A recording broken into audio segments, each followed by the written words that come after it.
जय हिंद दोस्तों, एक बार फिर से आप सभी का बहुत बहुत स्वागत है आपके अपने YouTube चैनल आशीर्वाद जीएस में। दोस्तों, मैं हूं आशीर्वाद प्रजापति और इस वीडियो में हम समझेंगे सिंधु घाटी सभ्यता को। ठीक है, जैसा कि मैंने पिछले वीडियो में यह बताया था कि अब इतिहास हम लोग स्टार्ट कर लिए हैं, एकदम 0 से लेके और 1 2 3 तक आगे समझते जाएंगे। ठीक है, सिंधु घाटी सभ्यता से लेकर के जनरल वायसराय तक, ठीक है, समझेंगे तो बारीकी से, है ना। तो चलिए इस वीडियो को शुरू करने से पहले आपसे एक छोटी सी रिक्वेस्ट है दोस्तों कि अगर आप इस वीडियो को पहली बार देख रहे हैं तो एक लाइक जरूर करें।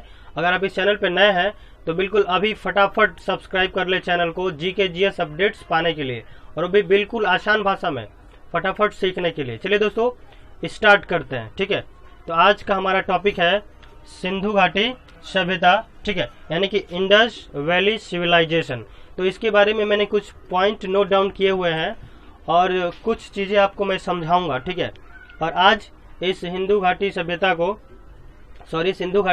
को बिल्कुल स्पेशली मतलब स्पेशल तरीके से, एकदम आसान तरीके से हम इजीली सीख पाएंगे, समझ पाएंगे, बिल्कुल कोई भी आपको हेजिटेशन नहीं होगा। तो चलिए वीडियो को शुरू करते हैं। देखिए, सबसे पहले दोस्तों बात करेंगे सिंधु घाटी सभ्यता की। इसका जो समय था, है ना, वो था 2500 ईसा पूर्व से 2500 से 1500 ईसा पूर्व, ठीक है, BC। चलिए आगे समझ लेते हैं कि सर्वप्रथम सिंधु घाटी सभ्यता, ठीक है, सर्वप्रथम सिंधु घाटी सभ्यता का जो नाम दिया, सिंधु घाटी को सभ्यता का नाम किसने दिया? तो सर जॉन मार्शल ने दिया। ठीक है, सर जॉन मार्शल, ठीक है, यहाँ पे मैं लिख दे रहा हूं, मार्शल ने सबसे पहला नाम सिंधु घाटी को सभ्यता का सबसे प्रथम नाम किसने दिया? तो भाई साहब सर जॉन मार्शल ने दिया। ठीक है, ये हमेशा याद रखिएगा, रट लीजिए, एकदम वेरी वेरी इंपॉर्टेंट। एक नंबर के लिए अल्टरनेटिव में आ सकता है कि सिंधु घाटी को सभ्यता का नाम किसने दिया? तो सर जॉन मार्शल ने दिया। ठीक है, आगे समझिए, इस सभ्यता को क्या कहते हैं भाई साहब? तो हड़प्पा भी कहते हैं। ठीक है, यहाँ पे लिख दे रहे हैं हम, यहाँ पे हड़प्पा। ठीक है, हड़प्पा। चलिए आगे समझ लेते हैं। ठीक है, कि जो इस सभ्यता के जो मूल निवासी थे, भाई साहब, वो थे द्रविड़, जो कि भूमध्य सागरीय प्रदेशों से आए थे। ठीक है, इस सभ्यता के कभी कभी एग्जाम में पूछता है कि सिंधु घाटी सभ्यता के जो मूल निवासी थे कौन थे? ठीक है, कहाँ से आए थे? तो भाई साहब वो थे द्रविड़ लोग। कौन थे? द्रविड़, जो कि भूमध्य सागरीय प्रदेशों से आए थे। तो हो जाएंगे द्रविड़, ठीक है ना, जो भूमध्य सागरीय प्रदेश से आए थे। ठीक है, ये क्लियर हो गया आपको। चलिए आगे समझ लेते हैं, सिंधु घाटी सभ्यता में किसकी पूजा होती थी? उस समय में किस देवता की पूजा होती थी? तो भाई साहब पशुपतिनाथ की पूजा होती थी। ठीक है, और इस सभ्यता के लोग, इस समय के लोग, हम आपको बता दें, आयरन से यानी कि लोहे से परिचित नहीं थे। इस सभ्यता में सबसे पहले, ठीक है, तांबे का प्रयोग हुआ था। देखिए मैंने यहाँ पे लिखा हुआ है कि इस सभ्यता में सबसे पहले तांबे धातु की प्रयोग की गई थी। ठीक है, देखिए, और इस सभ्यता में गाय का उल्लेख ही नहीं मिलता। सोचिए कितना प्राचीन मतलब काल होगा, कितना पुराना समय, जिसमें गाय का कोई अवशेष, कोई नाम, कोई सब, कोई उल्लेख ही नहीं है इस सभ्यता में गाय का। ठीक है, चलिए आगे समझ लेते हैं कि कृषि का सबसे पहला प्रमाण, ठीक है, कृषि का सबसे पहला प्रमाण मतलब सबसे पहला साक्ष्य कहाँ से मिला? तो वो था भाई साहब मेहरगढ़, ठीक है, बलूचिस्तान में मिला था सबसे पहले। ठीक है, आगे समझ लेते हैं कि चावल का, ठीक है, सबसे पहला प्रमाण कहाँ पे मिला? तो वो लोथल में मिला। लोथल एक स्थान है जो गुजरात में आता है। ठीक है, आगे समझ लेते हैं कि उत्तर प्रदेश में सबसे पहले चावल का प्रमाण कहाँ पे मिला? तो यहाँ पे एक स्थान है, देख सकते हैं, कुलडी कवा, ठीक है, जो कि इलाहाबाद में पड़ता है। अब उसे मतलब प्रयागराज के नाम से जानते हैं, हम सभी लोग जानते हैं। आगे समझते हैं, मानव अस्तित्व का सबसे पहला प्रमाण कहाँ मिला? तो प्रतापगढ़ जिले के, ठीक है, मांधाता एवं सराहनहार से मिला। ठीक है, चलिए आगे कुछ समझ लेते हैं। ठीक है, आगे कुछ समझ लेते हैं। चलिए तो अब आगे समझ लेते हैं सिंधु घाटी सभ्यता का विस्तार। देखिए हर चीज का एक विस्तार होता है, ठीक है। किसी भी जैसे राज्य है तो उसका कितना एरिया होगा, कोई कंट्री है तो उसका कितना क्षेत्रफल होगा, ये चीजें डिपेंड करते हैं। तो कहीं ना कहीं उस समय भी सिंधु घाटी का जो सभ्यता का विस्तार रहा होगा वो कुछ रहा होगा। तो चलिए उसके विषय में हम लोग डिस्कस कर लेते हैं। देखिए उसके बारे में क्या है कि सबसे पहले बात करते हैं कि जो सिंधु घाटी सभ्यता का विस्तार था, जो उसका आकार था, ठीक है, सबसे पहले साइज पे बात कर लेते हैं। वो ट्रायंगल टाइप था, त्रिभुजाकार था। कैसे, तो समझिए, यहां से ऐसे, ठीक है, ये आपका ट्रायंगल टाइप हो गया। चलिए आप देख पा रहे होंगे, उम्मीद है। चलिए आगे देखिए। तो जो उत्तर दिशा में, ठीक है, उत्तर दिशा में सिंधु घाटी सभ्यता का जो विस्तार था वो मांडा यानी कि जिला अखनूर जम्मू कश्मीर तक फैला हुआ था, ठीक है, सिंधु घाटी सभ्यता। और दक्षिण दिशा में बात करें तो दैमाबाद जिला अहमदनगर यानी कि महाराष्ट्र तक फैला हुआ था। यहाँ पे दक्षिण दिशा में बात करें, इधर पूरब और यहाँ पश्चिम।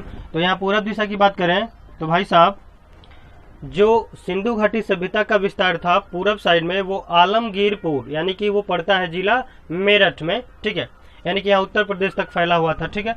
बात करते हैं पश्चिम की, ठीक है, तो पश्चिम में बलूचिस्तान तक फैला हुआ था, सुतकामेडोर, ठीक है। तो इसका आकार कैसा है आप देख पा रहे हैं ना, त्रिभुजाकार है, ठीक है। आगे समझ लेते हैं कि सिंधु घाटी सभ्यता का जो आकार था वो त्रिभुजाकार था, ठीक है। उत्तर में मांडा जिला अखनूर सेक्टर है, ठीक है, जम्मू कश्मीर तक फैला हुआ था। दक्षिण में दैमाबाद तक फैला हुआ था। पूरब में आलमगीरपुर तक, ठीक है, जो कि जिला मेरठ में आता है। और यहाँ पश्चिम की बात कर ले तो सुतकमेडोर तक यानी कि बलूचिस्तान तक फैला हुआ था। ये था भाई साहब आपका टोटल क्या, सिंधु घाटी सभ्यता का विस्तार। चलिए आगे समझ लेते हैं कि सिंधु घाटी सभ्यता का आकार कैसा था। तो त्रिभुजाकार है, मैंने अभी समझाया थोड़ी देर पहले। आगे समझ लेते हैं कि इसका जो क्षेत्रफल था वो कितना था। इट इज वेरी इंपॉर्टेंट, ये हमेशा हर एग्जाम में ही पूछता है, ठीक है। तो इसका जो क्षेत्रफल था वो था, देखिए 12 लाख, ठीक है, 99,600 वर्ग किलोमीटर, ठीक है, वर्ग किलोमीटर। यानी हम कह सकते हैं कि लगभग में 13 लाख वर्ग किलोमीटर सिंधु घाटी सभ्यता का विस्तार था, ठीक है। चलिए अब बात कर लेते हैं इसके महत्वपूर्ण स्थल के बारे में। तो भाई साहब महत्वपूर्ण इसका जो इम्पोर्टेंट प्लेस है, स्थल है, वो है हड़प्पा, ठीक है। अब हड़प्पा क्या है, इसकी खोज क्या हुई, थोड़ा सा इस पे प्रकाश डाल लेते हैं, ठीक है। देखिए हड़प्पा सभ्यता की खोज, ठीक है, सर्वप्रथम इसकी खोज सर्वप्रथम पाकिस्तान प्रांत के, पाकिस्तान के पंजाब प्रांत के, ठीक है, पाकिस्तान के पंजाब प्रांत के मोंटगोमरी, ठीक है, मोंटगोमरी जिले में, ठीक है, मोंटगोमरी जिले में रावी नदी के बाएं तट पर पाकिस्तान, इसका जो खोज हुआ सर्वप्रथम पाकिस्तान के पंजाब प्रांत के, ठीक है, गोमनी नदी के, ठीक है, बाएं तट पे, ठीक है, 1921 ईस्वी में राय बहादुर दयाराम साहनी द्वारा किया गया था, ठीक है। याद रखिएगा इस चीज को कि 1921 में किया गया था, राय बहादुर दयाराम साहनी द्वारा किया गया था, ठीक है। तो ये चीज हो जाएगा हड़प्पा, ठीक है। आई होप आपको ये चीजें क्लियर हो गई होगी, ठीक है। आई होप आपको ये चीजें, आगे समझ लेते हैं कुछ। चलिए तो हम लोग हड़प्पा समझ गए, ठीक है, कि इसकी जो सबसे पहले जो खोज हुई थी, खुदाई हुई थी, वो 1921 में हुई थी, ठीक है, राय बहादुर दयाराम साहनी द्वारा, ठीक है। आई होप आपको ये समझ में आ गया होगा, ठीक है। चलिए आगे समझ लेते हैं। देखिए इसमें जो अवशेष मिले, ठीक है, यानी कि खुदाई हुई तो इसमें जो कुछ न कुछ इसके अवशेष मिले वो क्या थे, तो समझ लेते हैं कि स्त्री के गर्भ से निकला पौधा, ठीक है, और इसमें मतलब काफी गेहूं के दाने भी निकले, ठीक है, जौ के दाने भी निकले, ठीक है। और इसका जो चिन्ह था वो स्वस्तिक का चिन्ह था, ठीक है। स्वस्तिक का चिन्ह देखिए मैंने यहाँ पे बनाया हुआ है। तो स्वस्तिक का चिन्ह किसको समर्पित है, कभी कभी पूछता है, तो वो सूर्य देवता को समर्पित है, ठीक है, यानी कि सूर्य भगवान को वो समर्पित है, सूर्य देवता को समर्पित है स्वस्तिक का चिन्ह, ठीक है। किसी भी देखिए, किसी भी हम जब शुभ कार्य को करने चलते हैं तो वहां पे बनाते हैं, तो ये वहीं से लिया गया है, ठीक है। चलिए आगे समझ लेते हैं। मोहनजोदाड़ो, ठीक है, मोहनजोदाड़ो भी ठीक उसी तरह जैसे ये हड़प्पा है, ठीक है। तो मोहनजोदाड़ो क्या है भाई, तो देखिए सिंधी भाषा में इन्हें मृतकों का टीला कहा गया है, यानी ऐसा मानते हैं सिंधी भाषा में मोहनजोदाड़ो को कि यहाँ पे जितने लोग मरे, मतलब मरे, ठीक है, तो वहाँ पे किला है, ठीक है। तो ऐसा मान लिया गया कि मोहनजोदड़ो भाई सभी मृतकों का टीला है, माउंड है, माउंड मतलब टीला होता है, ठीक है। चलिए देखिए, तो इसकी क्या है कि सिंधी भाषा में इन्हें मृतकों का टीला कहा गया है। सिंधु नदी के दाएं ओर इसकी जो खोज हुई वो सन 1922 में हुई, ठीक है। जो हड़प्पा था वो 1921 में हुई, ठीक है, राय बहादुर दयाराम साहनी द्वारा। और इसकी जो हुई वो रखाल दास बनर्जी के द्वारा की गई 1922 में, ठीक है, सिंध नदी के दाएं ओर, ठीक है। चलिए, और इसमें जो अवशेष मिले वो कांसे की नृत्य करते हुए मूर्ति मिली, मतलब नाचते हुए, कांसे की मूर्ति मिली नाचते हुए, ठीक है। और इसमें बहुत सारे प्रमाण मिले, इसमें कपास भी मिले, ठीक है। उस समय कपास की खेती शायद की जाती होगी, इसलिए कपास भी मिले। ऑलराइट, आगे समझते हैं चन्हुदड़ो। देखिए चन्हुदड़ो क्या है, इसकी जो मतलब खुदाई हुई, इसकी जो खोज की गई वो 1931 में की गई, ठीक है, सर्वप्रथम सिंध प्रांत में, ठीक है, सिंध नदी के किनारे NG मजूमदार द्वारा, ठीक है। और सर्वप्रथम इसी में वक्राकार ईंटों मतलब ईंट मिले, ठीक है। वक्राकार ईंटों को मतलब प्रमाण मिला सर्वप्रथम, ठीक है। चलिए आगे समझ लेते हैं लोथल क्या है। इस स्थल की खोज 1957 में की गई, ठीक है, और गुजरात राज्य के अहमदाबाद जिले में, ठीक है। और जिले से 80 किलोमीटर दूर भोगवा नदी, ठीक है, भोगवा एक नदी है, डॉक्टर रंगनाथ राव के द्वारा किया गया, ठीक है। और याद रखेंगे कि लोथल वही स्थान है जो सिंध घाटी के सभ्यता का उस समय ये बंदरगाह था, ठीक है। हमने बंदरगाह का वीडियो बना रखा है, भारत में कुछ प्रमुख बंदरगाह भी है। अगर आपने वो वीडियो नहीं देखा है तो वीडियो में है, वो आप जाके वहां से देख सकते हैं। तो हम आपको ये चीज समझा रहे थे कि यह जो है लोथल सिंध घाटी सभ्यता का बंदरगाह था, ठीक है। और इसके जो मतलब इस समय में जो मकान के दरवाजे होते थे ना वो सड़कों पे जाके खुलते थे, ठीक है, सड़कों पे जाके खुलते थे। आगे समझिए,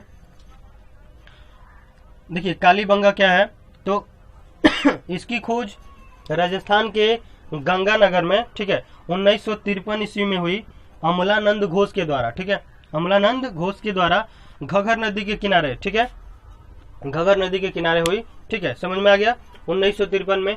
और इसे कालीबंगा इसलिए कहा गया क्योंकि कांसे की काली चूड़ियों मतलब तांबे की, है ना, काली मतलब बहुत सारी चूड़ियों की अधिकता हुई, ठीक है, अधिकता मिली। तो वहाँ पे बहुत सारे मतलब काले रंग के कांसे की चूड़ियां मिली, ठीक है, इसलिए इसे क्या कहा गया, कालीबंगा नाम दे दिया गया, ठीक है। आगे समझ लेते हैं, इसके अवशेष और भी कुछ मिले थे। क्या मिले थे, सर्वप्रथम मतलब जोते हुए खेत मिले थे, समझिए, यानी कि सर्वप्रथम मतलब जोते हुए खेत मिले थे इसी टाइम पे, ठीक है। आगे समझ लीजिए, और क्या मिला था, हवन कुंड मिला था। जैसे कोई भी कार्य हम पूजा वगैरह करते हैं, किसी भी चीज का शुभारंभ करते हैं, कोई बड़ा सा काम, तो हम अग्नि कुंड जलाते हैं, हवन कुंड उठता है, स्वाहा स्वाहा, पंडित जी लोग का अपना मंत्र वगैरह पढ़ता है, ठीक है। तो इसमें हवन कुंड और अग्नि कुंड के प्रमाण सर्वप्रथम यहीं से मिला था, ठीक है। चलिए लास्ट समझ लेते हैं बनावली, ठीक है। बनावली क्या है, इसकी खोज 1973 ईस्वी में हरियाणा के हिसार जिले में हुई, ठीक है, RS विस्ट के द्वारा, ठीक है, RS विस्ट के द्वारा की गई। और इसमें भाई साहब अवशेष क्या मिले, तो ठीक है समझ लेते हैं। अवशेष मिले सरसों के ढेर और अच्छे किस्म के जौ। देखिए कोई भी चीज की क्वालिटी ना दो प्रकार की होती है, कोई अच्छी होती है, एक बुरी होती है।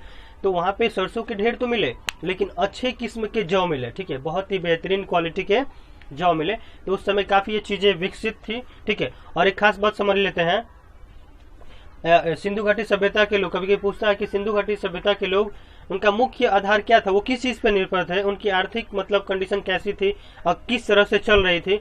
तो बता दें उनका आर्थिक जो स्रोत इनकम था वो था कृषि, वो कृषि पे पूर्ण रूप से निर्भर थे, ठीक है। और कभी कभी पूछता है कि पतन का क्या कारण था, कैसे खत्म हो गई सिंधु घाटी सभ्यता, तो भाई साहब बाढ़, ठीक है, फ्लडिंग, काफी ज्यादा बाढ़ आ जाने से नदी में बाढ़ आ गई और क्या हो गई, उसका पतन हो गया, नामो निशान मिट गए। कभी कभी क्या पूछता है एग्जाम में, ये पूछता है कि उसकी जो मतलब लिपि थी वो क्या थी, है ना, सिंधु घाटी सभ्यता का जो लिपि था वो क्या था, तो भाई साहब उसका जो लिपि था वो भाव चित्रात्मक था, ठीक है, भाव चित्रात्मक था, उसे पढ़ा नहीं जा सकता था। चलिए आई होप मैं आपको इस वीडियो के माध्यम से, ठीक है, सिंधु घाटी सभ्यता समझा पाया। उम्मीद है आपको बिल्कुल अच्छे से समझ में आ गया होगा। अगर ठीक है कोई भी गड़बड़ी है अगर आपको कोई ऐसा लगता है कि कोई चीज छूट गई हो हमसे तो आप उसे कमेंट बॉक्स में जरूर बताएं। चलिए मिलते हैं अगले वीडियो में, वैदिक एज को, वैदिक सभ्यता को समझेंगे, ठीक है, वैदिक काल को समझेंगे। चलिए मिलते हैं अगले वीडियो में, तब तक के लिए जय हिंद।